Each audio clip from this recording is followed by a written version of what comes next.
আসসালামু আলাইকুম, আশা করি সবাই ভালো আছেন। আলহামদুলিল্লাহ আমি ভালো। প্রিয় বন্ধুরা, আছি চা বাগানের মাঝখানে প্রকৃতির সান্নিধ্যে। আসলে প্রকৃতি প্রেমী হয়ে যা হইলো, মন খারাপ থাকলে এখানে চলে আসি এই সৌন্দর্য দেখার জন্য, এবং এই সৌন্দর্য দেখতে দেখতে তাদের এমন প্রেমে পড়েছি। দেখেন, আজকে শুক্রবার, মানুষ বিভিন্ন জায়গায় আড্ডা দেয়, আর আমি চলে আসলাম সেই প্রকৃতির সান্নিধ্যে সৌন্দর্য দেখার জন্য। চা বাগানের মধ্যে আসলে মনটা কেমন জানি ভালো হয়ে যায়, যে এই সৌন্দর্য আল্লাহর সৃষ্টি, যেখানে ফিউর একটা অক্সিজেন, ফিউর একটা ওয়েদার, আর এর মাঝখান দিয়ে যতক্ষণ সময় কাটাই খুবই ভালো লাগে, যা হয়তো আপনাদের বোঝাতে পারবো না। এই সৌন্দর্য দেখার জন্য আজ দীর্ঘদিন যাবৎ শ্রীমঙ্গলে আছি। ঢাকা থেকে যে শ্রীমঙ্গল আসছি আর যাই না, আর কন্টিনিউ শ্রীমঙ্গলই থাকতেছি।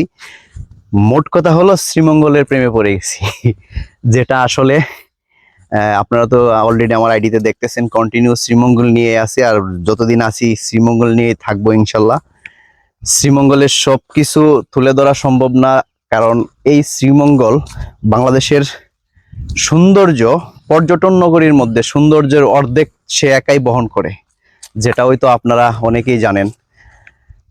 তো এই সৌন্দর্য দেখতে দেখতে তার প্রেমে পড়ে গেছি। দেখেন কত সুন্দর করে শিল্পীর হাত দিয়ে কেটে রাখছে। তো অবশ্যই সঙ্গে থাকুন। ওকে, আল্লাহ হাফেজ।